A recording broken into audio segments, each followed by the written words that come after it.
तो देखो प्यारे बच्चों, आज हम लोग को बात करना है, जो अगला डिस्कस करना है वो है ओम का नियम। हम लोगों ने अभी तक क्या क्या पढ़ रखा था? अभी तक हम लोगों ने वैद्युत धारा पढ़ा और अनुगमन वेग या अपवाह वेग या ड्रिफ्ट वेलोसिटी के आधार पर हम लोगों ने वैद्युत धारा के लिए सूत्र निकाला था। वो था I = NeAVD है। अब बच्चों हम लोग बात करेंगे ओम के नियम का। तो एक साइंटिस्ट हैं सर जॉर्ज ओम, उन्होंने 18वीं सेंचुरी में बहुत सारे एक्सपेरिमेंट करके बेटा एक लॉ बनाया जो क्या बताता है, रिलेशनशिप बताता है किन के बीच, किसी कंडक्टर के एंड के बीच जो लगाया गया पोटेंशियल डिफरेंस होता है वो और जो करंट फ्लो होता है वो, उनके बीच उन्होंने रिलेशन बताया। उसी को नाम दिया गया ओम का नियम। ओम का नियम क्या कहता है बेटा, किसी भी कंडक्टर्स के एंड पे देखें, मान लो एक कंडक्टर है बेटा, तो इन कंडक्टर पे जो पोटेंशियल हम लोग लगा रहे हैं, पोटेंशियल डिफरेंस जो लगा रहे हैं वो V और इसमें फ्लो होगी क्या बेटा, करंट I। किसी भी कंडक्टिंग मटेरियल के लिए जो V और I के बीच रिलेशन होता है उसको ओम के नियम से हम लोग जानेंगे। क्या कहता है ओम का नियम कि किसी भी कंडक्टर की यदि फिजिकल कंडीशन, भौतिक अवस्था यदि चालक पदार्थ की ना बदली जाए तो उनके सिरों पे लगाया गया विभवांतर जो होता है बेटा, उनमें बहने वाली धारा के अनुक्रमानुपाती होता है। या ऐसे भी कह सकते हो कि किसी चालक पदार्थ पे लगाए, यदि किसी चालक पदार्थ की भौतिक अवस्था ना बदली जाए तो उन पे लगाए गए विभवांतर तथा बहने वाली वैद्युत धारा का जो अनुपात होता है बेटा V/I वो नियत होता है। क्या कह सकते हैं बेटा, ओम के नियम से, ओम के नियमानुसार, क्या बेटा, ओम के नियमानुसार क्या होता है, किसी चालक पे लगाया गया विभवांतर V और उसमें बहने वाली धारा का जो अनुपात होता है वो नियत होता है, एक नियतांक होता है। इस R को बेटा देखो, R को कहा जाता है चालक पदार्थ का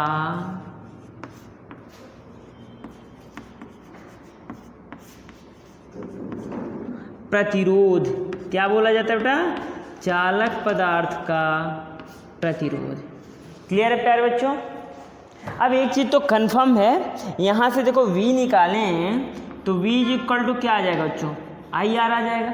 आप देखो जस्ट लाइक एक ऐसे है, एक आप इक्वेशन जानते हो y = mx, एक आप समीकरण जानते हो ना, एक या सरल रेखा का समीकरण हो। हाँ बिल्कुल बेटा। तो अब देखें, यदि हम लोग I और V में ग्राफ प्लॉट करें, एक वक्र खींचा जाए बेटा, ये अपना I अक्ष हो और ये क्या हो बेटा, अपना V एक्सिस हो, तो इनके बीच जो बेटा ग्राफ मिलेगा ना, वो देखो ये मूल बिंदु से जाती हुई एक सरल रेखा मिलेगा और इस सरल रेखा की जो प्रवणता होगी बेटा, I के साथ जो झुकाव होगी वही इसका प्रतिरोध होगा। तो R = बेटा क्या लिख देंगे, V/I और यही अपना tan थीटा, यही तो प्रवणता होगी ना। तो किसी भी चालक के सिरों के बीच लगाया गया विभवांतर और उसमें बहने वाली धारा का जो अनुपात होता है वो नियत होता है और इनका ग्राफ जो बनता है बेटा वो क्या होता है, एक सीधी या सरल रेखा मिलती है। यही ओम का नियम है। ठीक है प्यारे बच्चों? अब देखें, इसको हम लोग अनुगमन वेग, ड्रिफ्ट वेलोसिटी के आधार पे इसका निगमन कैसे करें, चले देखते हैं। तो बच्चों देखो, आज हम लोगों को ओम के नियम का निगमन करना है। किसके आधार पे बेटा, इलेक्ट्रॉन के अनुगमन वेग के आधार पर।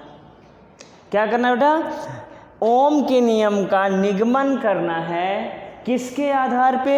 अनुगमन वेग के आधार पे, या तो बेटा इसी को ऐसे बोला जाता है मुक्त इलेक्ट्रॉन मॉडल के आधार पे ओम के नियम का निगमन। कई बार बोर्ड के सवाल में भी पूछा हुआ है बेटा। और ये फिजिकल लॉ, फिजिक्स का जो बेसिक है कि करंट और रेजिस्टेंस, मतलब किसी भी चालक में वैद्युत धारा और प्रतिरोध दोनों एक साथ कैसे डेवलप होते हैं, ये हम लोग सीखा जाएगा। किसके आधार पर बेटा? इस फार्मूला के, इस डेरिवेशन के आधार पे हम लोग सीखा जाएगा। फिर से सुने, क्या करना है बेटा? ओम के नियम का हम लोग का डेरिवेशन करना है अनुगमन वेग के आधार पे। तो कुछ नहीं प्यारे बच्चों, आप इसके पहले सीख चुके हैं कि जब भी किसी भी चालक पे बेटा क्या लगाते हैं हम लोग? वैद्युत विभवांतर लगा देते हैं, तो इसके प्रत्येक बिंदु पे एक समान वैद्युत क्षेत्र ई उत्पन्न हो जाता है।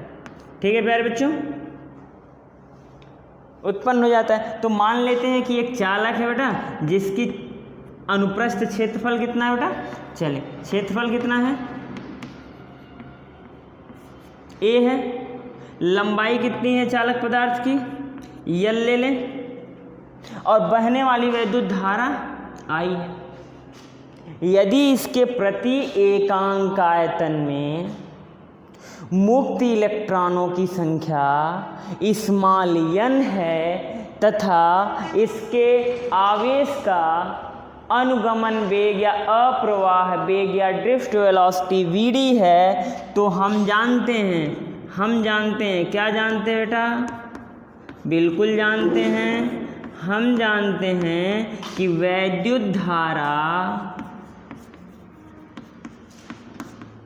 I इक्वल टू होता है NEA VD। ठीक है प्यारे बच्चों, क्या है? जहां VD क्या है? अपवाह वेग,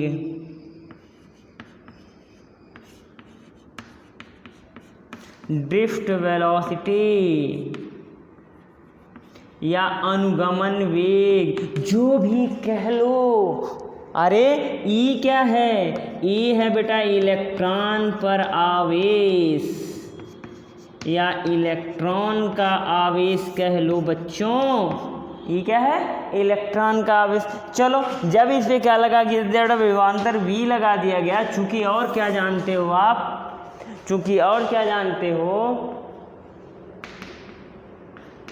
ए ड्रिफ्ट वेलोसिटी vd। अरे पहले टॉपिक में हमने बताया था कि इलेक्ट्रॉन का आवेश E है और इसका क्या हो गया था बेटा? हाँ, श्रांति काल, रिलैक्सेशन टाइम। और मास ऑफ इलेक्ट्रॉन हमने मान रखा था यमी। तो इतना क्या था बेटा? यही आपका ड्रिफ्ट वेलोसिटी था ना। ये क्या है बेटा? जहाँ ई क्या है प्यारे बच्चों बताओ? ई क्या है? वैद्युत क्षेत्र। बहुत अच्छा, कौन बताया? चलो बेटा, अब इस VD का मान कहाँ रख लें? इस VD का मान समीकरण 1 में रख दें। VD का मान समीकरण 1 में रखने पे VD का मान समीकरण 1 में रखने पर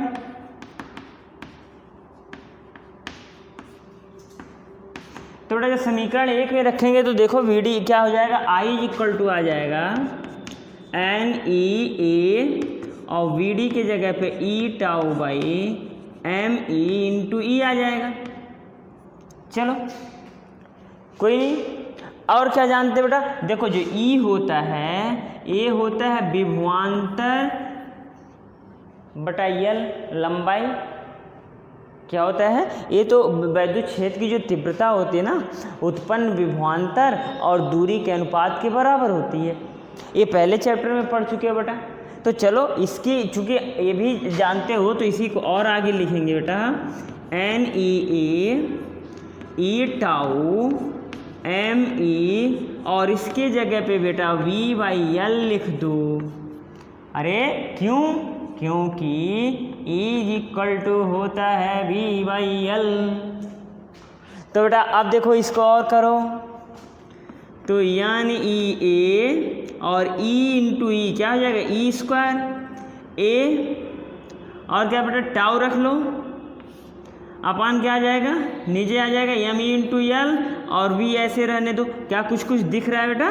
बिल्कुल दिख रहा है। चलो यहाँ से V निकालोगे तो ये चीज़ें इधर क्या हो जाएंगी, ट्रांसफ़र हो जाएंगी। देखो तो ये V इक्वल टू आ जाएगा, क्या आ जाएगा M इंटू L, और ये पूरा का पूरा क्या नीचे आ जाएगा NE² A tau into I। अब सुने, किसी भी दिए गए चालक के लिए जो ये पूरा का पूरा ब्रैकेट होगा बेटा M L N E A tau, ये नियत होता है। मान लो एक चालक है, इस चालक के लिए पूरा का पूरा मास ऑफ इलेक्ट्रॉन हो तो यूनिवर्सल कांस्टेंट है। स्मॉल n प्रति एकांक आयतन में मुक्त इलेक्ट्रॉनों की संख्या वो नियत होगी। ई इलेक्ट्रॉन पे आवेश वो नियत होगी। दिया गया क्षेत्रफल जो होगा चालक का क्षेत्रफल वो नियत होगा। और relaxation time for a given temperature, किसी भी ताप पे ये भी तो नियत होगा। तो पूरा का पूरा इसी को मान लो बेटा V इक्वल टू RI या V/I is equal to R, क्या आ जाएगा नियत। देखें जहाँ क्या आ जाएगा बेटा, जहाँ R इज इक्वल टू कितना हो जाएगा MEL upon NE² tau into A, एक नियतांक है। इसी को क्या बोला जाता है, जिसे प्रतिरोध कहा जाता है। क्या कहा जाता है बेटा, प्रतिरोध कहा जाता है। ठीक है प्यारे बच्चों, किसी को कोई दिक्कत?